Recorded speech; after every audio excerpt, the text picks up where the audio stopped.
As the current professor was just sharing, basically, I'm coming from New York, you know, if y'all can't tell from the accent, right? But basically, I'm coming from New York because I was invited to present at South by Southwest. I was super excited. I was like, yeah, we're about to do this right now. It's go time. Canceled. I was like, fail, right? And the whole situation, obviously, because of Corona, you want to make sure that obviously you're good, that you're safe, and things of that nature. But there is something to be said that perhaps there is a little, extra push in regards to like scaring people a little bit. However, you still want to make sure that everything is good. Wash your hands, stay sanitized. Maybe in Dominican, I'm gonna say eat mango, right? Eat like Spanish food. It's always good in times of worry and anxiety. It kind of calms my nerves. But it's a pleasure to be here.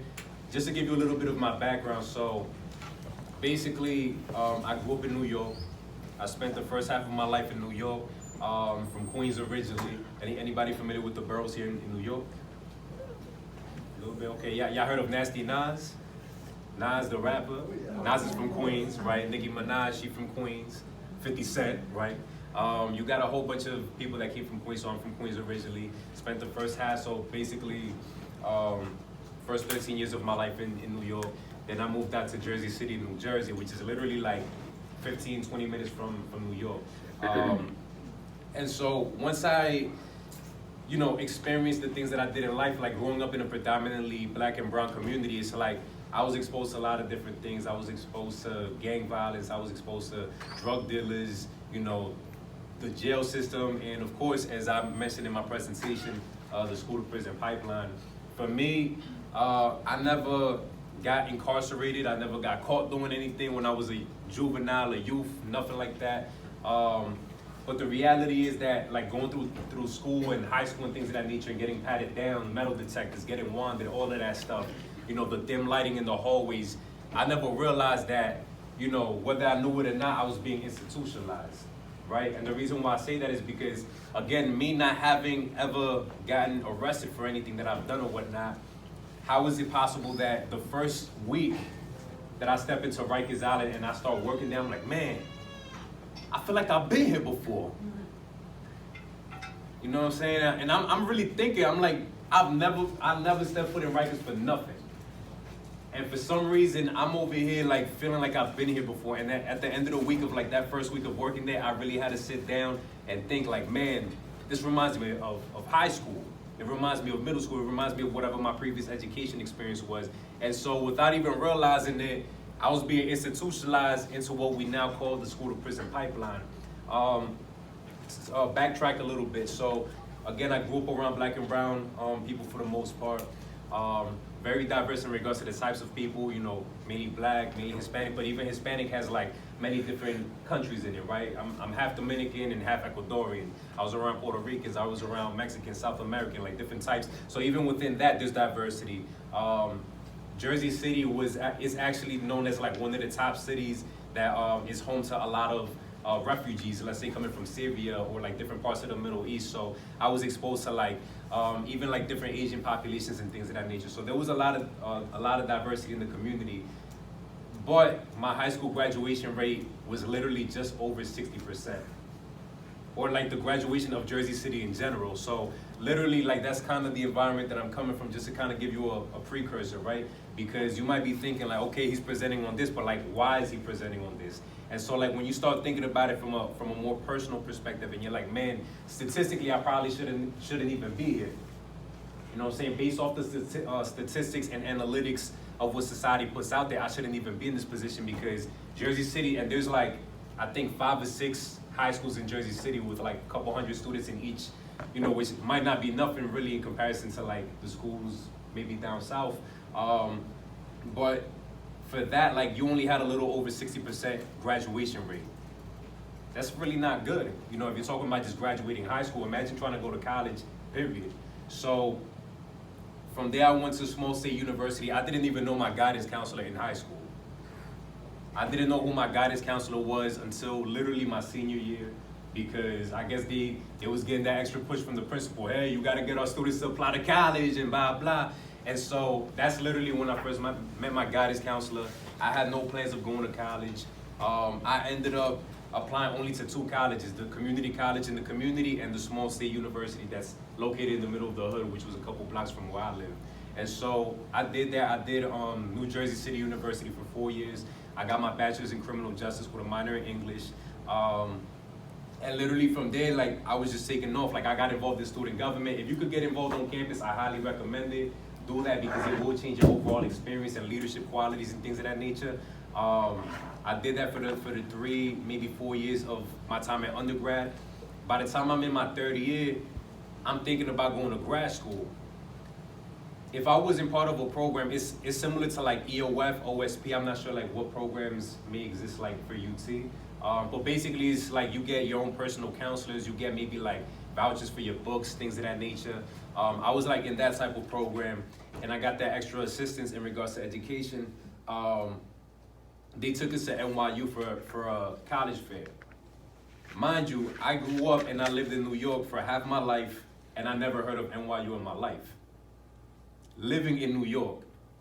And now looking at the rankings, NYU is like, this year they just ranked it like 27th top school in the world. Yeah. And I'm living in New York City and I have no idea that this school even exists. Just to kind of give you a sense of like ignorance is a real thing. You know, and ignorance in regards to like a certain community, it does, you know, prevail in a lot of cases. But fortunately I had certain people that introduced me to different ideas. I ended up applying to graduate school. I applied to Rikers, I applied to NYU. I didn't even think I was getting into NYU. And then I applied to UConn and University of Albany. I got rejected by UConn and Albany. Rutgers accepted me, but then when I seen the acceptance from NYU, I'm like, that's where I'm going. You know what I'm saying? I said, I'm not even thinking twice about that one right there. So I got my master's degree from NYU. Once I started, you know, once I graduated from undergrad and I'm anticipating my enrollment into NYU and things of that nature, I was working at a halfway house, right? Y'all know what a halfway house is? Mm-hmm. What's a halfway house? For guys coming out of prison, and it's almost like a transitional home for them to go from prison to go into civilian. Exactly. So literally just in the word itself, halfway, right? You're halfway into society and halfway back because a lot of the people, they're on parole usually. So like when you're on parole, you basically might have completed 85% of your sentence already. So if you have 5 years, maybe 4 years and some change or something like that, then the rest of the bid, you're literally just doing it out in the community. The halfway house is supposed to help you reintegrate. So helping you with searching for work, education. If you want to get certified, let's say as a forklift driver, something of that nature, we can help you with that. So I did that for a year and a half. And for me, it was cool because I found like a lot of the guys, they have really good spirits to them, even after incarceration and even after like, you know, and I had all types of guys, like people, you know, drug dealers, drug trafficking. I dealt with sex offenders. I dealt with people who, you know, committed manslaughter or homicide, things of that nature. And like you get to learn like the different personalities, the different kinds of individuals. But overall, like a lot of the dudes, they do want to integrate back into society, but it becomes difficult once you have that felony on you. Right, so that's why recidivism is so high because the only time that it's illegal for anybody to discriminate against you is when you have a record on you. And so I always tell this to my students, the only other time in American history where it was illegal to discriminate against somebody was prior to the Civil Rights era. You know, so like right there, like that connection between, let's say, you know, the school to prison pipeline, like it didn't just happen, like it's always stemming from something. There's something deeper in the roots that we have to look into, so we'll definitely touch base on that a little bit. In regards to I'm gonna just scroll down on this. In regards to my presentation, this was basically just to show y'all, you know, I'm not a catfish out here. I was really gonna present at South by. You know, like I said, I'm basically a former employee of the Department of Corrections in New York. I worked at Rikers Island. So that right after I worked in the halfway house, I went straight into Rikers Island. I worked in Rikers for 6 months. The other 6 months I worked in the borough facility. So there's jails that DOC owns that they're not necessarily on the island. So Rikers is a literal island, okay? It's literally an island. It's right across, like if you ever fly to New York and you end up on LaGuardia Airport, it's literally the island right across LaGuardia Airport. Rikers Island, anything you might have heard of it, is true, okay? It's true, and even more true once you get into it, you're gonna see like what those things might be. But Rikers has 10 facilities on it. There's one woman facility. It holds about 300 women on it. The rest of it is men, right? Because we already know the prison industry complex, or just mass incarceration in general, is predominantly men of color, okay? But at the end of the day, Rikers is just like a satellite location. It's located in Queens. It's still pretty much within New York City, but you have to cross a bridge to get over onto it. You need to go through clearance, you need to get permission, all that stuff. And overall, like if you pass by Rikers Island, it has like one of the worst stenches you'll ever smell in your life. I'm gonna get into why that is later in the presentation too. Once I worked in DOC, I did other work in the community, working with at-risk youth. I figured it might be better to help prevent than to fix, right? Because at the point that you get the record on you, it becomes difficult to reintegrate back into society. So that's kind of what I wanted to do in regards to South by Southwest, just talk about like different ways to prevent incarceration, because the school to prison pipeline, it definitely is a real entity. So I did a little presentation for y'all in context of what your professor's gonna teach y'all in regards to W.E.B. Dubois. So basically my name is Jonathan Cabrera. I'm a professor at Rikers University out in Newark. I also teach at CUNY, specifically BMCC, and then also a community college in Jersey City called Hudson County Community College. So I'm finessing and finagling. I'm out here, right? I'm really out here. Well, what they say, I'm outside. And so basically, those are my titles, apart from the fact that I just started my own LLC. It's called Abstract Lifestyle. So basically I'm focusing on doing like social justice reform, reaching out to young people, because I feel like that's the window that you really need to focus on, because at that point people are still moldable, right? Once you get to a certain point, like mid-20s, a little after, you're still moldable, but it's like it's more difficult for you to steer somebody into a certain direction, which can ultimately avoid them from going into the school to prison pipeline. So W.E.B. Du Bois, he does say some very straightforward things, and I don't want us to ignore these things, right? Because at the end of the day, if we're talking about just the criminal justice system, it's something that we have to accept for what it is, because there's a lot of things that you might be thinking, okay, in theory it should be like this, but then this is the reality of it. And that's why I'm going to share with you a lot of my experience in Rikers. So W.E.B. Du Bois said, in my own country for nearly a century, I have been nothing but an end, right? So even after being freed, you know, the black community being freed from slavery and things of that nature, you still have this sense of, I'm not free, right? When we look at the term in on the criminal justice context, right, we use the term criminal. Right off the rip, everybody has some kind of perception as to what that means. Like when I think of the word criminal, you know, I'm not gonna ask nobody to like say who they think of or what they think of, but like a lot of people may have a certain perception already, you know, and oftentimes it tends to be somebody who's black, somebody who's brown, somebody who's from a minority community. And so the term criminal, because in criminal justice, a lot of things have to do with language, okay? Mass incarceration has to do with language. The term inmate, it's another term, for example, to oppress. In its own way, it's kind of like the N-word all over again, right? Even the term criminal in the context of like some of the policies and things of that nature that have existed throughout the country's history. Du Bois also says, one ever feels his two-ness, right? So he's talking about himself feeling like two different individuals. An American, a Negro, two souls. Two thoughts, two unreconciled strivings, two warring ideals in one dark body, whose dogged strength alone keeps it from being torn asunder. So literally just like the strength of the body and the will itself, like the will and the strength of the African American spirit, right, automatically just keeps everything together. It's like without having to do anything extra, just that spirit that has existed through the ancestry of, you know, people who were slaves and then, you know, now fought for their freedoms. Just that will alone has allowed these two worlds that are trying to rip apart to stick together, okay? Because, and we were talking about it a little earlier, basically this idea that somebody could be African and American. How can you be African and American? Africa is its own continent. America is its own continent. North America, South America. only in the context of black people can you ever hear that certain, you know, that specific type of categorization. And so that's why in his book, The Souls of Black Folk, just the title in itself is saying like this is a black thing. It's not about being, you know, like these labels, that's literally what it is labels. If there was to be an identification in anything, it's in being black, because that's ultimately what has created separation and segregation, not necessarily from the person who's on the receiving end, right?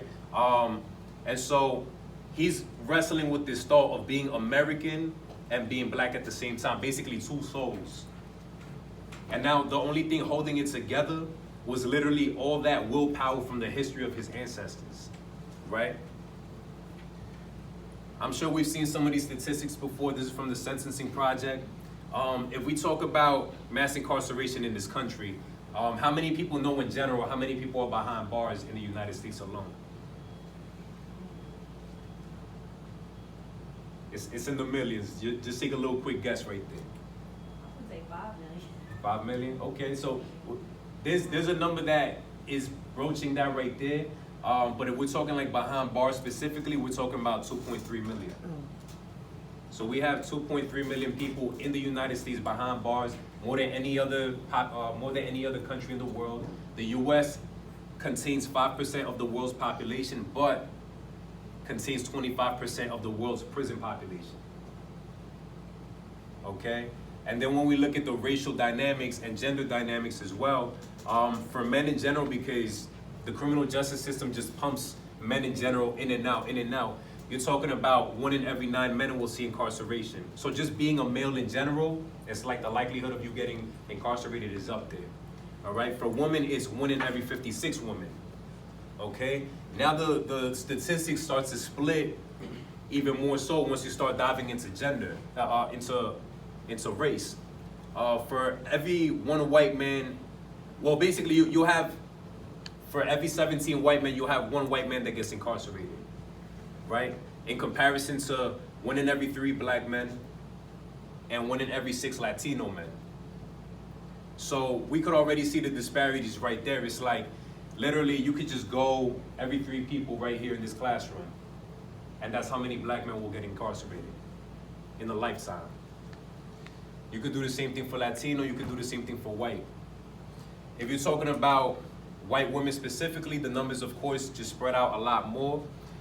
You have 1 in every 111 white women will see incarceration at one point in their life, while 1 in every 18 black women and 1 in every 45 Latino women. Now, a number that really sticks out is for black women, because you would assume the numbers is less for women because, you know, the sense of like, you know, men are more prone for violence and, you know, aggression and testosterone and things of that nature, so crime happens more with them, right?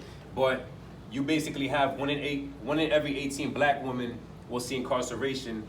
That's only one number short of 1 in 17 white men. So when you look at it from that angle, it kind of puts a perspective even deeper on it, like, are we trying to stop crime, or like what's really happening, right? Like, what's really the question, what's really the conversation that needs to be had in general? Even if we're talking about the numbers behind solitary confinement, right? This chart shows for basically 57,000 plus solitary prisoners from 43 jurisdictions. So it gets like a decent sample size. This is from the Yale Law School statistics. So the people that are in solitary alone, you're talking about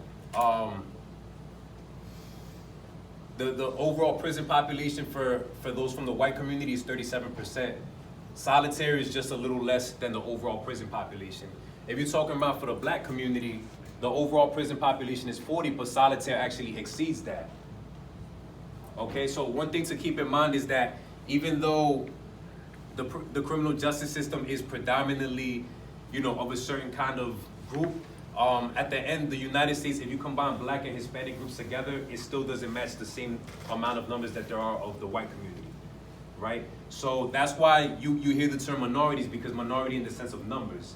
You could combine the black and Hispanic population and it still doesn't equal the overall number that there is of the white community.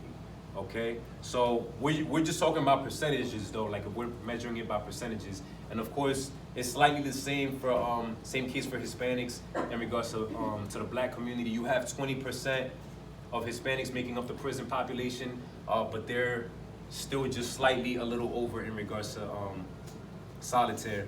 If you're talking about women specifically, white women make up 58% of the general population, but only 42% of solitary inmates. Black women are 24% of the general population, but 41% of those in solitary. So basically, again, they make up a larger population, but the solitary number then drops down. Where then when you have black women, the number almost doubles in regards to how many are in solitary. So that means you're gonna have the same person going into solitary again and again and again. And the reason why I mention this and include this inside of this PowerPoint presentation is because solitaire is, by a lot of people's accounts, considered a form of torture, right? The United Nations actually came out and vocalized and verbalized that after 1 week in solitaire, it's actually considered legalized torture. Or I'm not gonna say legalized torture, but it's considered legitimate torture. The same thing as waterboarding in another country, or whatever other forms of torture they use for like POWs, prisoners of war, things of that nature. Solitaire now takes that same level and magnitude. And the reason why that's important to mention is because the average person, the majority actually, are spending 1 to 3 months. So if at 1 week, your mind already starts to deteriorate and starts to become primal and animalistic to some extent, what does a month do to somebody? What does 3 months do to somebody? You know, and then you're not even talking about all the other time right after that. You're lucky to get 15 days to a month, if anything.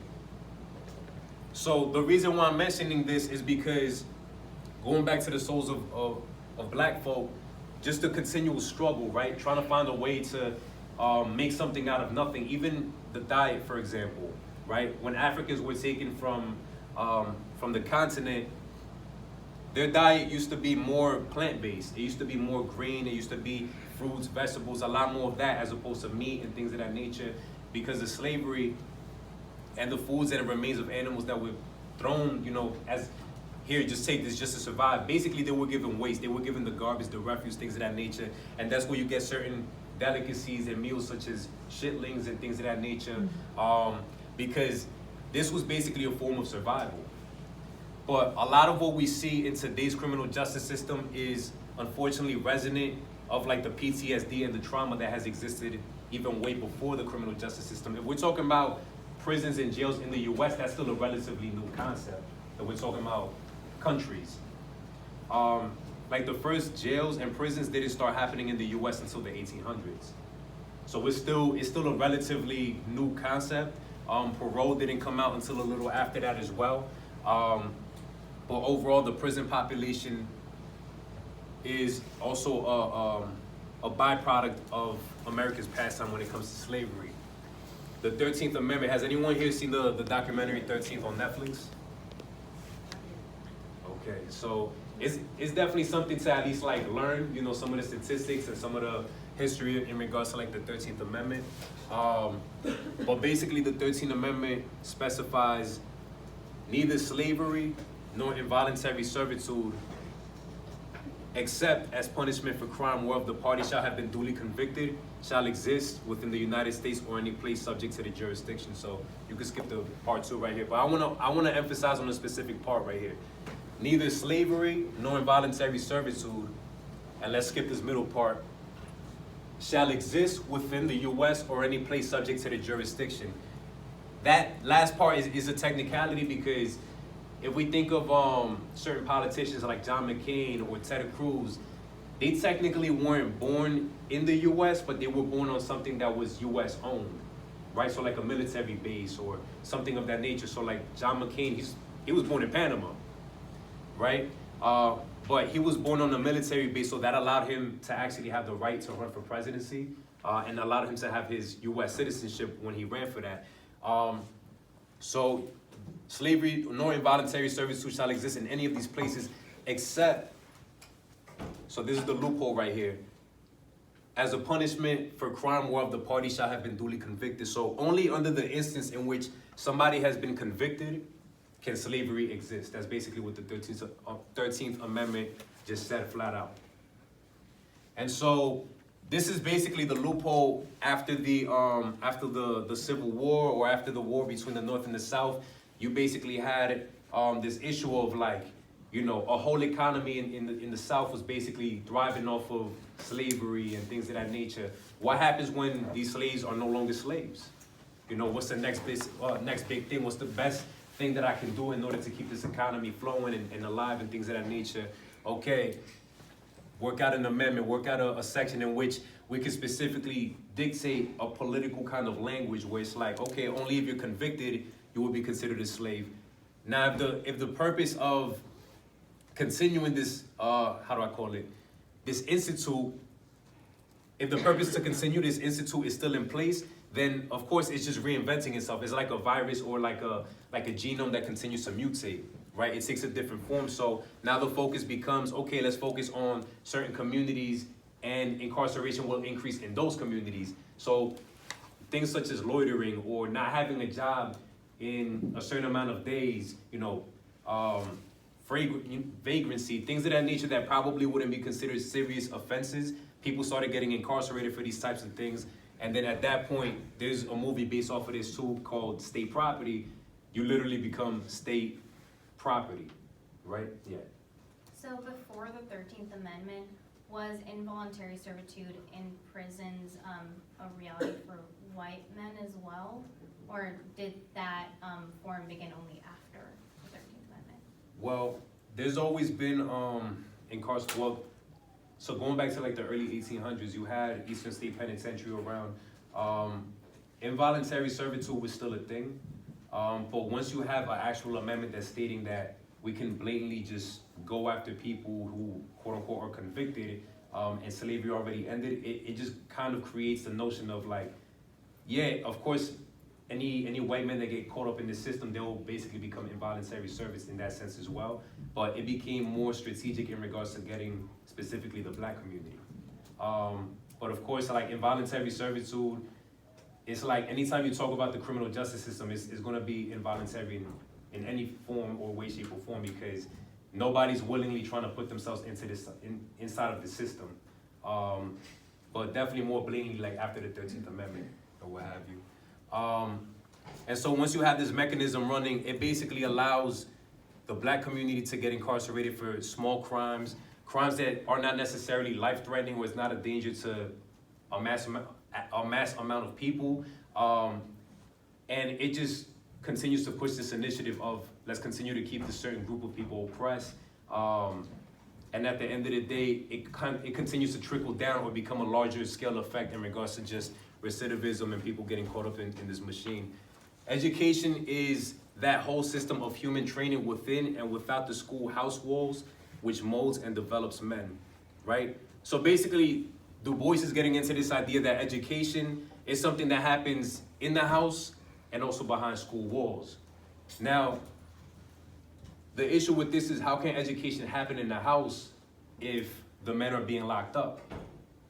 How can education happen in the school walls if maybe the people that are teaching the specific group of people are not necessarily, you know, cultured in regards to like what they understand and just the livelihood that they live and things of that nature. So overall, that makes the overall experience difficult, and then that's kind of where you get into the school to prison pipeline, right? If we're talking about just the overall public school enrollment, you have the white community, because again, there's more people from the white community in the US in general than any other group. Even if you combine the black and Hispanic population, the white community is still larger numerically speaking. But the public school system basically has a lot more enrollment, right? And not even by a close margin, but in regards to just multiple suspensions, even though the black community makes a smaller level of public school enrollment, you have a much higher rate of suspension. Why is that important? Because black students represent 31% of school-related arrests. So this is kind of, again, going back to the school to prison pipeline, like being institutionalized and, you know, not realizing that I'm being part of this mechanism that's kind of designing for me to go into this prison system and basically, again, go back into slavery. Because again, the only other time that it's legal to discriminate against somebody in America's history was, you know, prior to the civil rights era, things of that nature.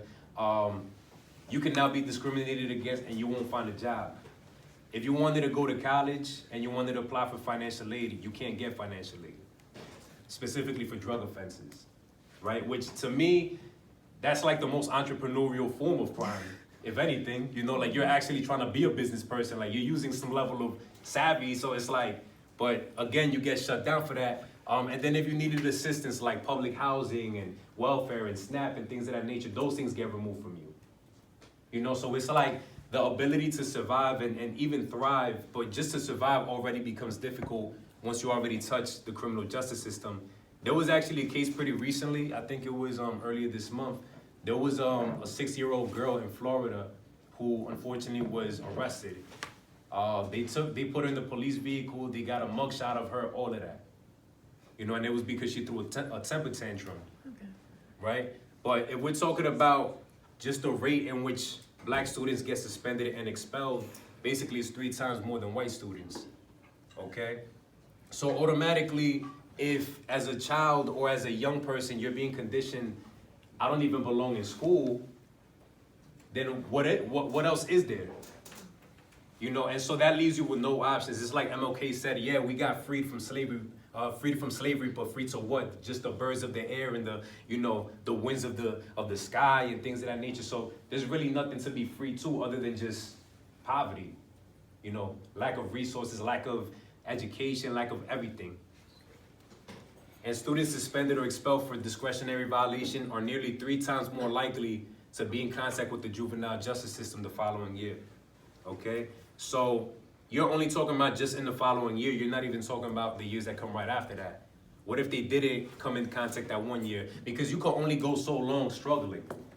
You can only go so long struggling and then not having to resort to some kind of tactic like maybe robbing somebody or, you know, selling drugs or something just to try and get by.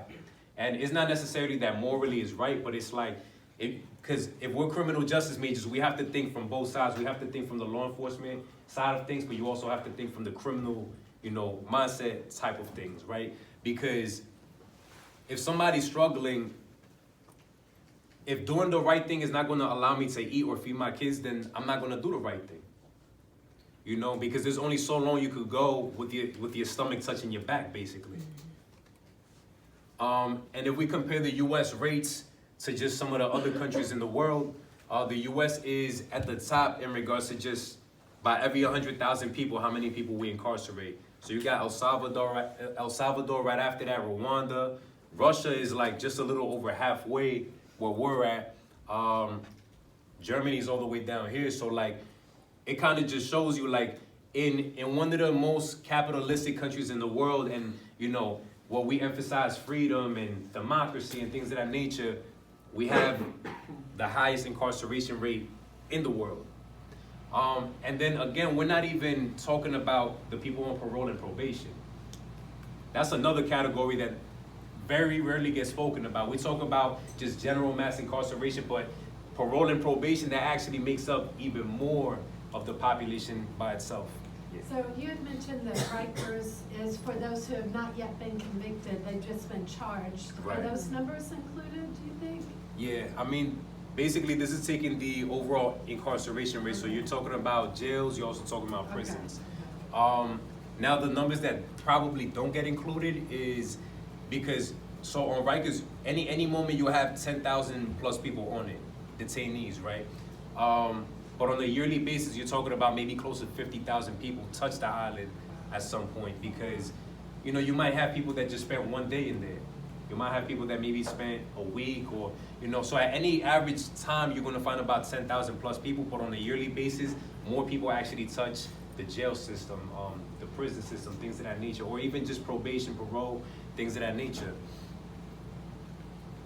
And again, these are the stats in regards to the overall prison population, 2.3 million. State prisons have over 1 million people in their custody. The majority of those crimes are violent, but you have a very large amount making up drug offenses. So the top 4 offenses for state prisons is violent, property, drug, and public order, right? And a lot of the drug crimes, maybe not, you know, the majority, but a lot of it is drug possession. Okay, so the drug possession, that could go 1 or 2 ways. It's either you're trying to sell it or you're just trying to consume it yourself. In regards to local jails, those numbers for drugs specifically, increase. You have a little over 600,000 in local jails in general, but there's actually a larger rate of people not convicted in jail than those convicted. Okay? And out of the people not convicted, you basically have drug offenders at being the second highest. The first highest is violent offenders, then you have drug offenders at the second highest at 118,000, right? And then it comes every other offense. So overall, and then last but not least, of course, and you have a whole bunch of different categories here, like immigration detention centers, juvenile centers, things of that nature. But if we're talking about federal prisons and jails, the people that have been convicted, some of the highest numbers, they come from drug offenders. Because when you're talking about the feds, they want to get in on more of the intelligent level crimes, right? The kingpins, the El Chapos of the world, or the Frank Lucases and things of that nature. So they want to make it seem like, hey, look, we got this whole operation. We were able to crack down on such and such people, who is a legitimate organization. But an organization could literally just be 5 or 6 people who are doing an operation.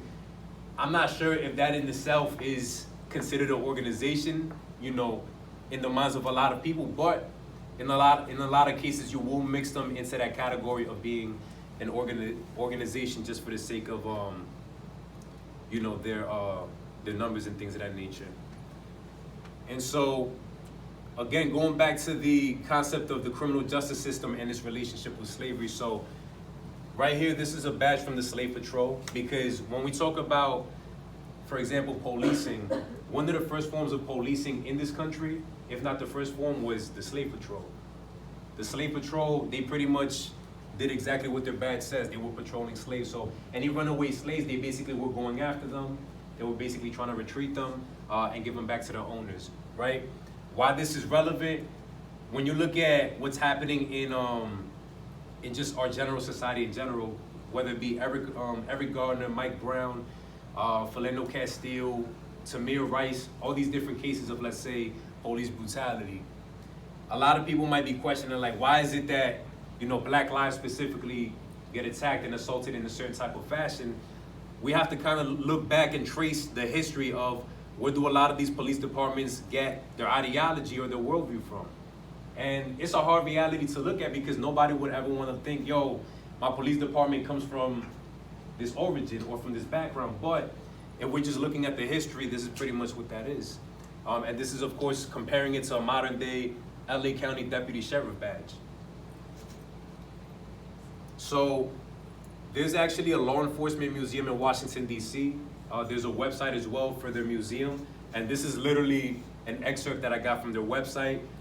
Basically, the slave patrols, they also had an oath. The same way that police have to, raise their hand, do an oath in order to become police officers, this was also true of the slave patrol. So I, patroller name, do swear that I will, as searcher for guns, swords, right? They still had swords during that time, and other weapons among the slaves in my district faithfully and as privately as I can, discharge the trust reposed in me as the law directs, to the best of my powers, so help me God. Okay, so this is an oath literally from the Slave Patrol in regards to just, assuming and taking on that responsibility. Now, of course, later on, for example, in Massachusetts, in New York, some of the major cities, you start having a more organized police force in the way that we know it today, in the sense of like the uniforms and the badges and the blue uniforms, things of that nature. But if we're talking about just the early origins of the pipeline, it only makes sense that when we have school arrests and you have police officers that are in the same school as children who, in the minds of a lot of people, are not really a threat, right? If they throw a tantrum, it's like the best they could do is maybe give you a bruise on the ankle or something like that. The reality is, when you go in there as an officer and subconsciously you have already all this training that you may or may not realize stems from a lot of these older practices. It's not being stated explicitly anymore, right, that this is what it is, but subversively it's still there, okay? Because again, going back to the 13th Amendment, like, we don't even realize that just the term itself, criminal, is basically another form of saying a certain kind of word, because anytime that you're convicted, you automatically become a slave all over again. And as we just read, legally, the US has the power and the right to do that. But just because something is legal doesn't necessarily make it moral.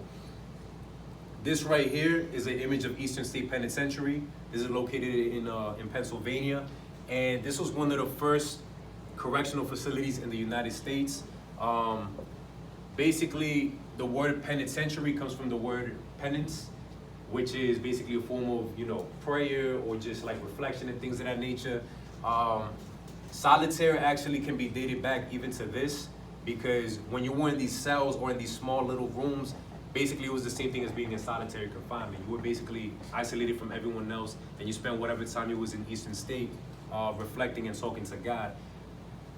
This is an imagery of how it looks overhead, like the diagram, the blueprint of Eastern State Penitentiary, and then basically you had a image of what a slave ship looked like.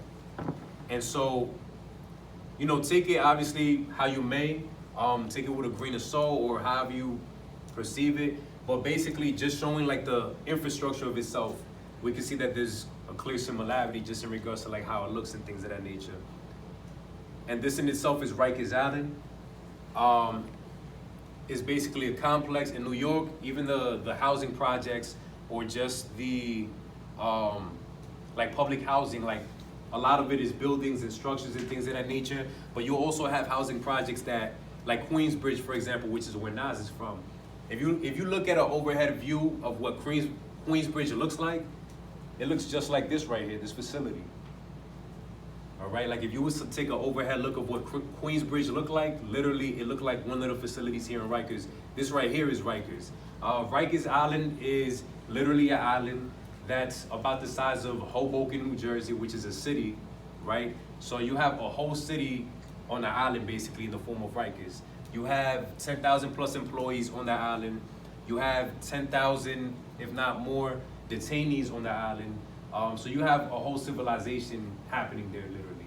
Rikers Island, it was a much smaller island in the early 1900s. And basically, Rikers ended up becoming bigger because the prisoners who were in Roosevelt Island, which was the jail facility prior to Rikers, they got moved over onto Rikers Island, and they got moved over with landfill and waste, right? And they got moved over with that purposely so that they can continue to like build out the island and make it a bigger island. Does it sound sanitary? I don't think so. But that's basically the history of Rikers. So now, when you have garbage anywhere, just within the vicinity, what follows after that? You mean like the smell? Yeah. You have the smell, right? So like Rikers has like a terrible smell like whenever you pass by it. But then you also have rodents. So Rikers had a early rodent infestation that basically was so bad that they actually had to bring dogs on the island and like literally starve the dogs in order to only eat the rodents. And so, you know, that was one side of the issue. Then you also have, with the decomposition of garbage, you have clusters of gases that are folding underneath, you know, forming underneath the soil and things of that nature. And literally, like, early accounts state that like the clusters would literally just pop through the soil, and there would be like little sparks of flames and stuff like that popping out, because you have all that methane, all the different gases piling up, and then the buildup just like it erupts.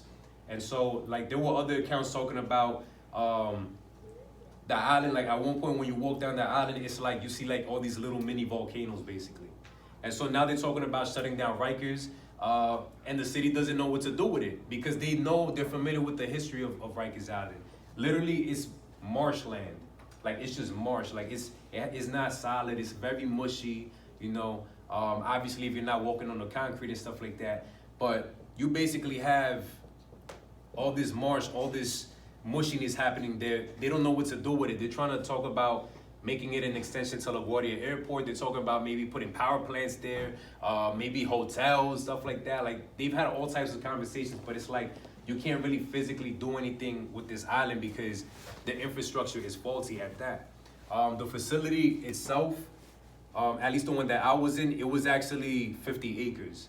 That one was called AMKC. That one had half GP population, half MO.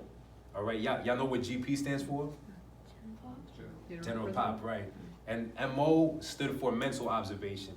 So you have DOC explicitly telling you, that we know that half of this population has some kind of mental illness. So DOC is acknowledging this. They're actually telling you straightforward, like, yeah, half our population, they're like the crooks or whatever that you're accustomed to, right? But then the other half of it is literally people who probably should be in an asylum or receiving some form of therapy and things of that nature. And so at the end of the day, this issue with mass incarceration, it goes back against the 13th, because even if we talk about the history or how Rikers Island came about, obviously we already see like the conditions of it. It's like no sane person will willingly volunteer themselves to live there. But even just the name Rikers Island was named specifically after a judge in New York that, has anyone ever seen the movie 12 Years a Slave? So it's similar to like the concept of what happened in that movie, where you have, you know, the black man that unfortunately was taken down south to be enslaved. He was a free man up north. So there was the Fugitive Slave Act, right? That act basically was an agreement between the North and the South. If somebody from the South was a runaway slave and they went up north, if it was found out that this person was a runaway slave, the North had to give that person back. But now you had people that were being captured in the North that were never slaves in the first place, and basically were being brought down by bounty hunters to basically get enslaved. That's where Richard Riker comes in, because Richard Riker was a judge. And so he used to sit in for all these different hearings, and the bounty hunters basically would give him kickbacks and money and stuff like that. And basically he would expedite these men who were actually free down south to get enslaved, who they were never slaves at one point or any point in their life. And so this is who Rikers Island is named after. And so again, in another broad and very like openly, you know, explanatory form, this is another form of like this history of slavery finding itself into the criminal justice system.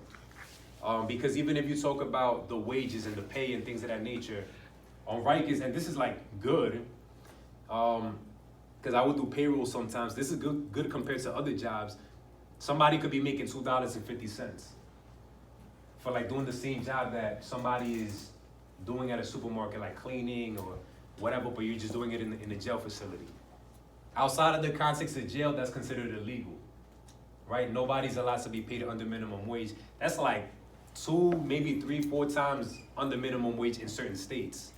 Like in New York, they just raised minimum wage to like $15 or something like that. So like you're talking about $2 compared to $15 at this point. It's like that's day and night, you know. But unfortunately, you know, these are the realities we do have to, you know, be aware of and look at, because when you look at, let's say, somebody who's behind bars or in the incarcerated system itself, you have to ask these automatic questions. Did that person grow up, you know, without a father? That automatically, and it doesn't even matter the racial background, just not growing up with a father automatically multiplies your likelihood of getting incarcerated, period, right? And obviously, if, you know, if your community is being targeted, you know, to be incarcerated and things of that nature, you probably suffer more likely from not having a father or something of that nature. Is there, you know, drug-related histories there, things of that nature? You know, having usage of marijuana. Marijuana is not necessarily like it's not seen the same today as it was maybe 20 years ago. But like a lot of people are still going to look at it as, okay, this is still an unlawful thing. It's still a crime. You're not supposed to be doing it. But at the end of the day, even in the legality of using marijuana, it's still recommended to use it in a certain way, right? Like you're not supposed to just, I'm going through like the biggest depression in my life. Now I'm just going to get high until I can't even think no more. Like it's still supposed to be done within a certain kind of, you know, system overall, at least through like the medical procedures and things of that nature. The level of PTSD is actually statistically been proven that inner city youth actually go through higher levels of PTSD than returning war veterans. And it's like not even close, like the differential, like, bless you, like a war veteran, let's say coming back from the Middle East, like of course he experiences PTSD, but he technically has the ability to leave that place at some point. and go back to wherever he was, or maybe find a new, better living and things of that nature.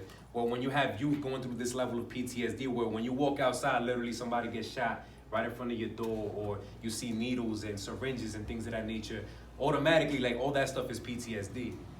Growing up in the foster care system, a lot of people that are in the incarcerated population, they grew up being in foster care.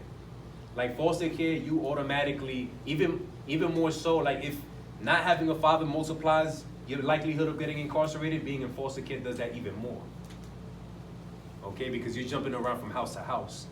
And so these are ways in which everything is happening from youth, and that's why I wanted to focus on the school to prison pipeline, because if you're injecting this institutionalization into young people, you know, to be conditioned to this from a young age, that's all they're ever going to know. And once you go into a prison or jail setting, it's like, if I was getting patted down and wanted going into school, and I'm only 6, 7 years old, it's like, once you step into this facility, what's the difference? You know, and so it continues the cycle. And so recidivism, when you look at it, right, we have over 60% recidivism rate. It's probably, like, generally speaking, it's probably even higher. And for young people, it's like at 80% and over. But if we're looking at the recidivism rate and we have to question our criminal justice system, we're going to ask, is our justice system working? We'd probably be like, no, because that's a pretty high recidivism rate. Now, if you flip the question and you say, is the criminal justice system doing what it's intended to do, which is to keep black people oppressed, then at that point, the number probably makes more sense. And again, it's a hard reality to think of. It's something that it's like, it's heavy, because ultimately this shouldn't be a reality, right? Like, everybody should just have the right to go pursue education, what the Constitution said, the right for happiness, and, you know, all that good stuff. But the reality is, because of the history that has been underneath the soil, it's like, it's very much impossible. And some of our biggest infrastructures, you know, Princeton, Harvard, even the White House, they were built literally from slavery. So it's like, at the end, these things find themselves still present in our current society, obviously in a different form. When you see, like, these instances of police brutality, you'll see, you know, obviously different instances and scenarios and things of that nature. But, like, the Pew Research Center came out with a survey basically asking questions in regards to, like, when you see an issue or an instance of police brutality, is it an isolated incident or is it signs of a broader problem? The majority of police said that it was isolated incidences, right? Where the general community said that these were signs of a broader problem. So when you break that down even further, the police, they broke it down to white officers and black officers. White officers saw this as isolated incidences a lot more. And then you had the black officers saying these were signs of a broader problem, even being officers. Then, gotcha. And then at the end of the day, in regards to civilians and things of that nature, is the same thing. Like, overall, most civilians see it as signs of a broader problem, but, you know, obviously it gets even starker when you're talking about specific race demographics and things of that nature. So I'm gonna end y'all with a rap/spoken word. Y'all cool with that? Yeah. Okay.